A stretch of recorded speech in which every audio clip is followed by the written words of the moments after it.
Eu acho que a Suíça é considerada um dos 10 países mais seguros do mundo para se viver e tem uma das menores taxas de homicídio do mundo.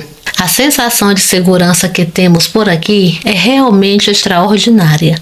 E ainda hoje em dia, muitas pessoas, pelo menos as mais jovens, podem deixar suas portas destrancadas e ainda assim dormir tranquilamente. Mas nos anos 80, um serial killer assombrou a população do país, instalando o pânico em uma região pacífica. O nome dele é Michel Perry, que ficou conhecido como o assassino de Roermond. Ele fez ao menos 11 vítimas e seu caso desafiou as autoridades e também psiquiatras de toda a Suíça. Eu, Iris, considerando os fatos e atendendo a muitos pedidos, trago o caso que aconteceu no país onde moro, a Suíça. Como a polícia daqui é muito conservadora e discreta, não há tantas fotos e filmagens, mas mesmo assim, espero que você assista até o fim e aprecie o conteúdo. Agora, sem mais o que dizer, vamos começar. O desaparecimento de Cédric no dia 7 de maio de 1986, feriado chamado Dia de Ascensão, um adolescente de 13 anos, Cédric, saiu de casa onde morava com seus pais, na pequena cidade, ansioso para encontrar seus amigos em Sion, localizada a cerca de 10 quilômetros de Roermond. Segundo sua mãe, ele partiu no início da noite e, como de costume, seu pai pediu que ele voltasse para casa no máximo até às 22 horas. Por volta da meia-noite, o pai acordou e percebeu que Cédric ainda não tinha retornado. Preocupados, os pais ligaram para um amigo do garoto, que informou que Cédric havia saído por volta das 21h30, dizendo que pegaria uma carona para voltar para casa. Aflitos, os pais acionaram a polícia imediatamente, mas o policial que os atendeu disse para não se preocuparem, pois provavelmente o adolescente havia fugido de casa. No entanto, no dia seguinte, Cédric continuava desaparecido. A família, com a ajuda de guias de montanha, iniciou uma busca desesperada, mas sem sucesso. A polícia também começou a investigar oficialmente, mas nenhuma pista concreta foi encontrada. Como o pai de Cédric era alcoólatra e a mãe, Sofia, tinha problemas com drogas, surgiram rumores de que ele poderia ter fugido de casa para escapar dos problemas familiares. A angústia dos pais durou 3 dias, até que em uma tarde a polícia os contatou informando que o corpo do adolescente havia sido encontrado na vila montanhosa de Albino, cerca de 10 quilômetros de distância. Quando a polícia mostrou as roupas, os pais reconheceram imediatamente, confirmando que o corpo era de Cédric. Ele foi encontrado carbonizado em uma montanha a mais de 1.600 metros de altitude. Na segunda-feira seguinte, as autoridades sugeriram que a de Cédric teria sido resultado de um incêndio acidental. Segundo a hipótese, ele teria feito uma fogueira para se aquecer e acidentalmente derramado álcool na roupa, o que causou o incêndio. Apesar dessa conclusão, os pais não acreditaram na versão oficial, considerando-a absurda. A autópsia, divulgada 3 meses depois, reforçou a teoria do acidente, mas a família continuava sem respostas definitivas. O assassinato de outro jovem no dia 1º de novembro de 1986, um jovem de 16 anos, seminu e em estado de choque, telefonou para seus pais por volta da meia-noite, relatando que havia vivido um pesadelo. Ele contou que havia aceitado uma carona de um homem de aproximadamente 25 a 30 anos. Esse homem desviou para uma floresta, apontou uma arma para ele e o violentou. Após o ataque, o agressor despejou gasolina em seu corpo e tentou incendiá-lo. Por um milagre, o jovem conseguiu escapar, correndo para a floresta para despistá-lo.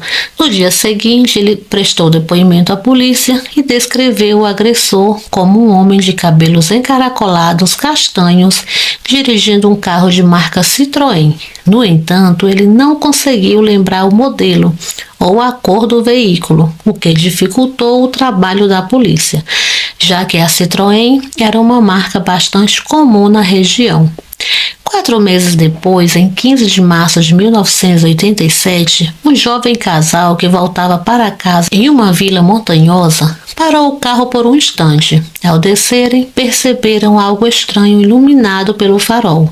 Aproximaram-se e descobriram o corpo parcialmente queimado de um jovem. O cadáver estava nu, amordaçado e apresentava sinais de violência sexual. A vítima foi identificada como um jovem de 16 anos que havia passado a noite em um pub na cidade de Martini.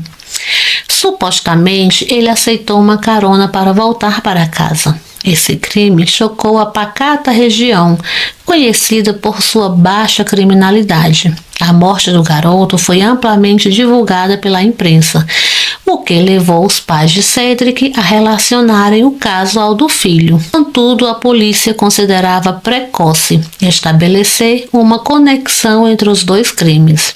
Na noite do dia 24 de abril de 1987, um jovem de 16 anos, cujo nome não foi divulgado, passou a noite com amigos em um evento de carnaval, na cidade de Loures. Por volta da meia-noite, decidiu voltar para casa, localizada em uma cidade vizinha. Sem transporte, tentou pegar uma carona. Um homem parou o carro e o jovem notou que ele estava muito calado. Ao chegarem ao destino, o rapaz tentou sair do veículo, mas percebeu que a maçaneta da porta estava quebrada, impedindo-o de abrir. Nesse momento, o homem apontou uma arma para ele e afirmou ser um fugitivo da polícia. O agressor algemou o jovem e o levou até uma floresta, onde o violentou sexualmente. Mesmo algemado, o rapaz conseguiu reagir. Irritado, o homem pegou o martelo que estava no carro e desferiu 10 marteladas na cabeça do jovem. Não satisfeito, o agressor arrastou o rapaz, ainda consciente, até um riacho próximo e tentou afogá-lo. Demonstrando presença de espírito, o jovem fingiu estar morto. Convencido de que a vítima havia morrido, o agressor deixou o local. Milagrosamente, apesar de gravemente ferido e em estado de choque, o jovem conseguiu se levantar e caminhou por cerca de 1 hora até chegar à cidade mais próxima. Lá, pediu ajuda a uma família que o levou imediatamente ao hospital. Devido aos ferimentos, o jovem precisou de 1.509 pontos na cabeça. Ainda assim, conseguiu prestar depoimento à polícia. Suas informações foram cruciais para a investigação. Ele descreveu com precisão o carro do agressor, um Peugeot 504 bege claro com câmbio automático. Além disso, relatou características físicas importantes do homem. Aproximadamente 30 anos, cabelos castanhos claros e enrolados, e um esparadrapo próximo à boca. Com base nesse depoimento, a polícia elaborou um retrato falado, que foi amplamente divulgado pelos jornais da Suíça. Pouco tempo depois, as autoridades receberam uma ligação da cidade de Romont, no cantão de Friburgo. Uma família que residia no mesmo prédio do suspeito reconheceu o homem retratado. O suspeito era Michel Perry, de 28 anos, que na época estava servindo no exército. Quem decidiu denunciá-lo foi seu próprio irmão, que se lembrou claramente do esparadrapo no canto da boca de Michel Perry. Michel Perry tinha uma vida aparentemente normal. Trabalhava e ainda morava com seus pais. Durante a investigação, a polícia encontrou 2 veículos estacionados próximos à residência, um Peugeot 504 bege e um Citroën CX verde, ambos registrados em nome de Michel Perry. As buscas no quarto de Perry revelaram itens usados para amarrar vítimas, como algemas. além de outros materiais suspeitos. No PGO, os policiais encontraram o martelo usado na agressão ao jovem, bem como um galão de gasolina. Outro detalhe importante corrobora o depoimento da vítima. A maçaneta das portas dos veículos estavam quebradas, exatamente como o jovem havia descrito. Além disso, o relato de outro sobrevivente indicava que Perry dirigia um Citroën durante os ataques. Com todas essas evidências, as autoridades concluíram que Michel Perry era o criminoso procurado. Sua prisão ocorreu no dia 2 de maio de 1987. A prisão de Michel Perry foi cuidadosamente planejada. A polícia e o exército organizaram uma operação discreta e se dirigiram ao quartel onde ele estava de plantão, no cantão de Berna. Naquele momento, Michel estava armado, fazendo a guarda com um revólver carregado, o que fez com que as autoridades agissem com extrema cautela. Eles esperaram até que ele se deitasse para dormir, antes de invadir a guarda e prendê-lo. Dentro de sua mochila, a polícia encontrou um revólver e um par de algemas. Durante a abordagem, Michel confessou imediatamente ter assassinado 20 pessoas, além de ter atacado e sequestrado 2 jovens que conseguiram escapar. Ele afirmou, inclusive, sentir um certo alívio por ter sido capturado, pois sabia que caso continuasse livre, seus crimes não parariam. Apelidado o sádico de Romont, em referência à cidade onde morava. A notícia se espalhou rapidamente pelos jornais e chocou todos que o conheciam. Amigos e familiares o descreviam como alguém tranquilo, prestativo e sociável, incapaz de causar problemas. Ele era considerado um homem de confiança, a ponto de amigos se sentirem confortáveis em emprestar dinheiro a ele. A prisão de Michel chamou a atenção do inspetor George, conhecido como Galo, que estava investigando o desaparecimento de um jovem no cantão do Ticino, na região italiana da Suíça. O caso envolvia Fábio Vanetti, um rapaz de 18 anos que desapareceu na noite de 14 de agosto de 1986, em Bellinzona. Segundo relatos, Fábio teria perdido o último trem para voltar para casa e caminhava pela avenida principal da cidade, quando foi visto pela última vez. O inspetor Galo começou a investigar a possível ligação entre Michel Perry e o desaparecimento de Fábio. Ele descobriu que naquela época Michel havia retornado de férias em Gonzaga, no dia 11 de agosto, apenas 3 dias antes do desaparecimento do jovem. O inspetor acreditava que Michel poderia ter passado por Bellinzona no caminho de volta. Com uma autorização especial, o inspetor transferiu Michel Perry do presídio do cantão de Valles para Bellinzona, com o objetivo de interrogá-lo. Durante o trajeto, enquanto conversavam dentro do carro, Michel confessou ter dado carona a Fábio. Ele admitiu que, após violentar o jovem, o queimou e abandonou o corpo em uma pequena cidade próxima a Bellinzona. Naquela mesma noite, guiados pela confusão de Michel, os policiais encontraram os restos mortais de Fábio Vanetti. Quando Michel Perry retornou ao presídio do cantão de Valle, ele continuou suas confissões. Ele admitiu ter tirado a vida de Cédric, o primeiro jovem que a polícia acreditava ter morrido acidentalmente. Além disso, ele confessou ter assassinado um jovem francês conhecido como Cobra, cujo corpo também foi encontrado, mas na Itália, já que a Suíça faz fronteira com a França, Itália e Áustria, permitindo que Michel se locomovesse facilmente entre esses países. Ele também admitiu ter matado um rapaz chamado Silvio na Iugoslávia durante suas férias. O inspetor Galo foi até lá.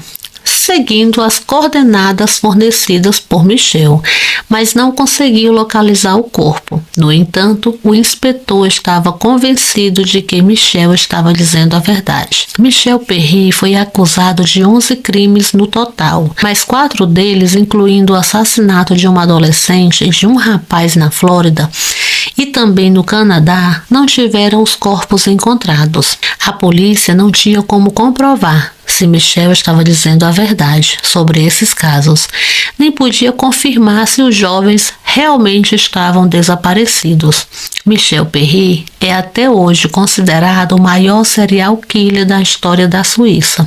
Durante seus interrogatórios, ele deixou claro que, quando saía à noite, se sentia como se estivesse caçando. Quando encontrava suas vítimas, sentia um enorme prazer em controlá-las. Em seu depoimento, ele declarou: quando eu tinha esses garotos à minha mercê, eu me sentia vingado de todas as frustrações que eu tinha passado. E eu amava a sensação de domínio e me viciei nisso. Para mim era como se fosse uma droga. A pergunta que ainda paira no ar é: o que teria levado Michel Perry a se transformar nesse monstro? A resposta para essa questão provavelmente está na infância de Michel. Michel nasceu em 1959, no cantão de Friburgo, em uma família de classe trabalhadora. Ele tinha uma forte conexão com sua mãe, a qual amava mais do que tudo na vida. No entanto, seu pai era alcoólatra e tinha passagens pela polícia por importunação sexual de menores. Ele também agredia constantemente a mãe de Michel na frente dele, o que despertou um ódio incontrolável contra seu pai. Michel afirmou que pensava em matar o pai o tempo todo, mas não tinha coragem e também não o fazia para não desapontar sua mãe.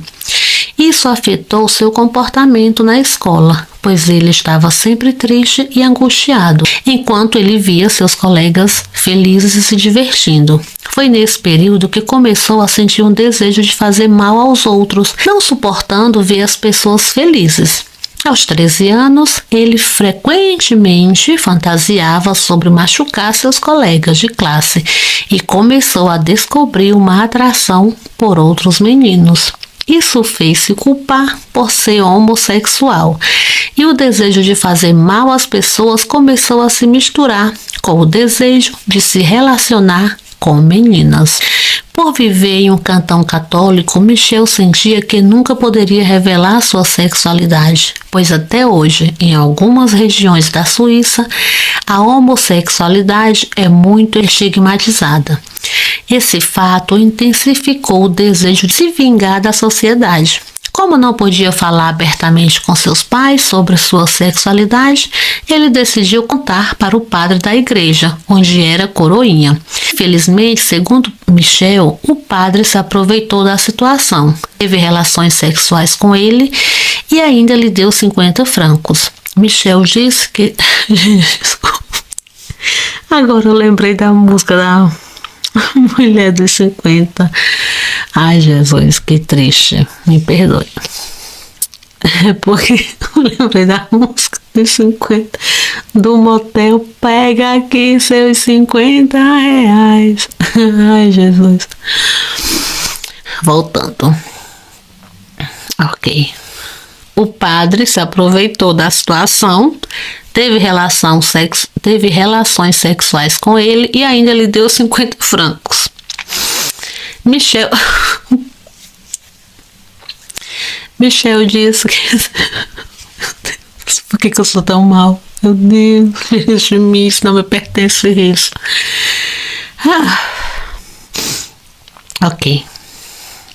Michel disse que esse episódio mudou completamente sua vida. Ele afirmou: as pessoas não compreendem e naquele momento eu deixei a sociedade normal para me trancar no meu próprio mundo. O padre foi investigado pela polícia e chegou a ser julgado pelas autoridades, mas foi inocentado, por falta de provas. Contudo, muitos acreditam que Michel estava dizendo a verdade. considerando o trauma que sofreu. Apesar disso, Michel aparentemente levava uma vida normal, tanto na escola quanto no trabalho e no exército. Ele era sociável e não tinha problemas em se relacionar com as pessoas, o que deixou todos ao seu redor perplexos. Ele teve um namorado por mais de 1 ano, mas nunca se envolveu seriamente com mais ninguém. Michel Perry foi julgado no Cantão de Valais em 1989 e condenado à prisão perpétua em 2002. Foi submetido a uma avaliação para verificar a possibilidade de liberdade condicional, mas foi negado pelas autoridades, que o consideraram ainda um perigo para a sociedade. Em 2009, um novo recurso também foi negado, por falta de provas científicas que comprovassem que ele não representava mais perigo. Isso significa que Michel provavelmente passará o resto da sua vida na cadeia, algo raro na Suíça, onde criminosos perigosos muitas vezes são liberados após 12 a 20 anos, ao provar cientificamente que podem se reintegrar à sociedade. O caso de Michel Perry foi um dos que mais causou repercussão na Europa. Esperamos que ele continue preso, não é mesmo?